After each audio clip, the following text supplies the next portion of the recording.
Double sided tape लगा हुआ है, इसे तो हमने लगा दिया, इसको निकालना होगा तो आप कैसे निकालेंगे? इस तरह से करके आपको ये पावर लाइन को निकालना पड़ेगा। काफ़ी पुराना हो गया इसलिए बैठ नहीं रहा है। Hello guys, welcome back again. आज हम लोग बात करेंगे ब्रेडबोर्ड के बारे में और ये सीखेंगे कि ब्रेडबोर्ड के सर्किट किस तरह से बनाते हैं, किस तरह से कनेक्शंस करते हैं। सारी चीज़ों के बारे में हम लोग डिटेल में समझेंगे और ये भी समझेंगे कि हमारे पास अगर मल्टीपल ब्रेडबोर्ड्स है तो आपस में किस तरह से जोड़ सकते हैं। तो समय न गवाते हुए वीडियो शुरू करते हैं। अगर आप यहाँ इमेज में देख रहे हैं तो यहाँ पे हमारे पास तीन टाइप के ब्रेडबोर्ड होते हैं। एक होता है मिनी, दूसरा होता है हाफ एंड देन फुल। अभी हमारे पास क्या है, फुल ब्रेडबोर्ड है, हाफ नहीं है, मिनी नहीं है। तीनों में डिफरेंस क्या है? फुल और हाफ में आप अगर देख सकते हैं तो ये जस्ट फुल का हाफ है। मिनी में थोड़ा सा डिफरेंस है, इसमें पावर लाइन नहीं होती है। वो क्या होता है पावर लाइन, मैं आपको बताऊंगा। देखिए, ये मेरे पास ब्रेडबोर्ड है, ये काफ़ी पुराना ब्रेडबोर्ड है। अप्रॉक्स मैंने 10 ईयर अगो इसको खरीदा था। इसके पीछे मेटेलिक प्लेट लगी है। आई डोंट नो क्यों मेटेलिक प्लेट लगी है, but I think heat dissipate करने के लिए लगी हो सकता है, या स्टेबल फ्लोर पे रहे इस वजह से लगा हो। उसके बाद मैंने ये वाली ब्रेडबोर्ड ख़रीदी थी। इसमें कुछ भी नहीं है, इसमें नॉर्मल ब्रेडबोर्ड टाइप का है और नीचे स्टिकर लगा हुआ है। स्टिकर इसलिए लगे होते हैं, अगर आप देखेंगे ये स्टिकर होती है, डबल साइडेड टेप है। इस डबल साइडेड टेप का यूज़ हम लोग करते हैं जब हम सर्किट अपनी बनाते हैं, तो ये ब्रेडबोर्ड हमारे इधर उधर मूव करते हैं। हम इसे क्या कर सकते हैं, इसको एकदम चिपका सकते हैं वो जहाँ पे भी हम सर्किट बना रहे हैं, और ये हमेशा स्टेबल रहेगा। और ये मैंने रिसेंटली परचेज़ किया था। ये काफ़ी, देखिए क्वालिटी भी इसकी अच्छी है इस ब्रेडबोर्ड की। और इसमें इंडिकेशन भी मेंशन है पावर सप्लाई ग्राउंड का। तो काफ़ी अच्छा ब्रेडबोर्ड है। इसमें भी देखेंगे तो बैक साइड में डबल साइडेड टेप लगा हुआ है। इससे हम लोग इसको कनेक्ट कर सकते, चिपका सकते हैं। इसमें आप देखेंगे तो रेड और जो ब्लू लाइन है, इसमें पॉजिटिव और निगेटिव है। हम इसके थ्रू पावर सप्लाई और ग्राउंड देंगे। इधर से भी हम पावर सप्लाई ग्राउंड दे देंगे, तो ये मेरी पूरी लाइन पावर सप्लाई की हो जाती है, इधर से इधर की। उसके बाद भी ये जो आप देखेंगे तो इस ये लाइन है आपस में इंटरनली कनेक्टेड होता है। ओके, इस तरह से हॉरिजेंटली सारा कनेक्टेड होगा, इधर भी सारा हॉरिजेंटली आपस में कनेक्टेड होगा। मतलब जो वोल्टेज यहाँ पे आप अप्लाई करोगे वो यहाँ पे भी मिलेगा।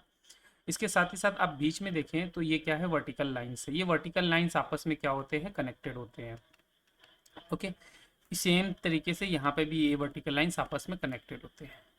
बीच में जो आप ग्रूव देख रहे हैं, ये जो खाली स्पेस है, इस ये क्या करता है, ब्रेडबोर्ड को दो भाग में डिवाइड करता है। इसका इससे इधर के सेगमेंट से कोई कनेक्शन नहीं होता है।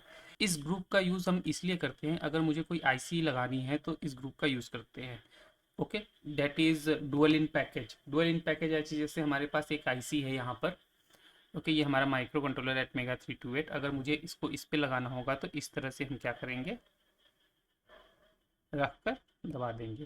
तो इससे क्या होगा कि इधर की पिन इस साइड आ जाएगी, उधर की पिन उस साइड चली जाएगी, तो इससे क्या होगा, सेपरेट हो जाएगा।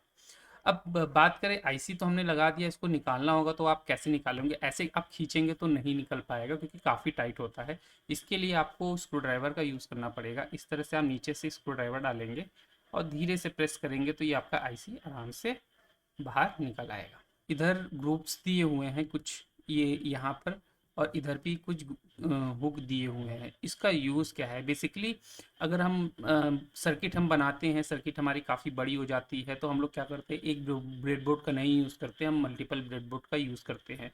उस केस में क्या होता है कि हम लोग ब्रेडबोर्ड को आपस में जोड़कर सर्किट को बड़ा कर सकते हैं। जैसे हमारे पास ये वाले ब्रेडबोर्ड है, दोनों सेम टाइप के ब्रेडबोर्ड हैं। ओके, इस वाले ब्रेडबोर्ड का हुक और इस वाले ब्रेडबोर्ड का हुक सेम नहीं है, इस वजह से मैं इस ब्रेडबोर्ड को नहीं यूज़ करूँगा। इनका हुक देखिए तो सेम है। तो इसके लिए हम लोग क्या करेंगे, बस दोनों को आपस में अटैच कर देना। अगर बीच में आपको पावर लाइन नहीं चाहिए तो आपको क्या करना पड़ेगा, इस तरह से करके आपको ये पावर लाइन को निकालना पड़ेगा। आपको क्या करना होगा, इस तरह से काफ़ी प्रेशर के साथ आपको दबाना पड़ेगा। काफ़ी पुराना हो गया इसलिए बैठ नहीं रहा है। आई थिंक इसमें प्रॉब्लम क्या आ रही है बैठने में, प्रॉब्लम ये आ रही है कि ये वाला जो ब्रेडबोर्ड है और ये वाला ब्रेडबोर्ड है, इनके ब्रांड्स डिफरेंट है, जिसकी वजह से थोड़ी सी साइज़ की डिफरेंट आ रहे हैं। ठीक है, क्या डिफरेंट आ रहा है आप देखिए ध्यान से। तो ये थोड़ा सा मिस अलाइन हो रहा है, अगर आप ध्यान से देखें तो थोड़ा सा मिस अलाइन। अगर आपका सेम ब्रांड का ब्रेडबोर्ड होगा तो ये आराम से बैठ जाएगा। ओके, अब बात करें तो ब्रेडबोर्ड के नीचे क्या होता है, ठीक है। तो ये जो हमारा ब्रेडबोर्ड के टॉप व्यू है हमने समझ लिया। ब्रेडबोर्ड के बॉटम व्यू पे क्या होता है, यहाँ पे ये डबल साइडेड टेप होता है। इसका यूज़ हम क्या करते हैं, जब भी सर्किट बनाते हैं तो ब्रेडबोर्ड मूव करता है, इसको स्टेबल करने के लिए हम इसको और इस टेप को उचाड़ कर हम कहीं भी चिपका सकते हैं। ओके, तो इससे क्या होगा कि हमारा ब्रेडबोर्ड स्टेबल हो जाएगा, जो भी सर्किट हम बनाएंगे वो क्या हो जाएगा, स्टेबल हो जाएगा। अब इस टेप के नीचे क्या होता है हम देखेंगे, तो टेप के नीचे किस तरह का अरेंजमेंट है। मैंने जैसे ऊपर के साइड में आपको समझाया था कि ये किस तरह से है, ये वर्टिकली आपस में कनेक्टेड है। ओके, तो ये किस तरह के मेटेलिक कनेक्शन इसमें बने हुए हैं। तो ये मेटेलिक कलेक्शन देखिए वर्टिकली आपस में कनेक्टेड है। हॉरिजेंटली किस तरह से कनेक्टेड है, ये पावर लाइन वाले हैं देखिए, तो ये यहाँ से यहाँ हाफ साइड तक कनेक्टेड है, आपको दिख रहा है। यहाँ पर देखिए तो ये बीच से कनेक्ट नहीं है, ये बीच से कट है।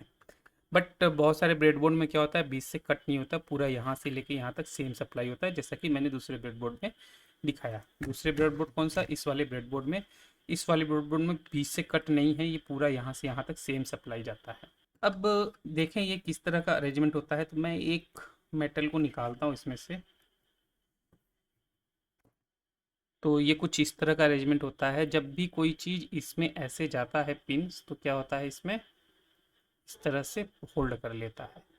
ओके, तो ये कुछ इस तरह से काम करता है, कोई भी पिन इसमें जाएगा तो इस तरह से ये होल्ड कर लेगा। तो चलिए एक सर्किट बनाते हैं। तो ये हमारे पास एक एलईडी है, ठीक है।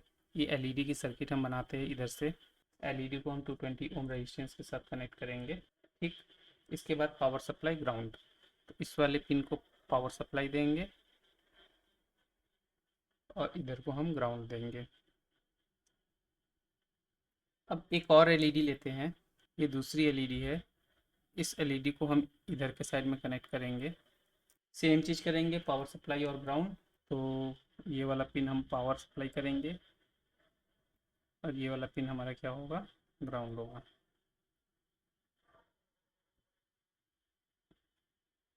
ओके, नाउ अब हमको पावर सप्लाई प्रोवाइड करना है। तो पावर सप्लाई हम देंगे कैसे, मेरे पास बैटरी है, मैं बैटरी से पावर सप्लाई दूंगा इस कनेक्टर के थ्रू,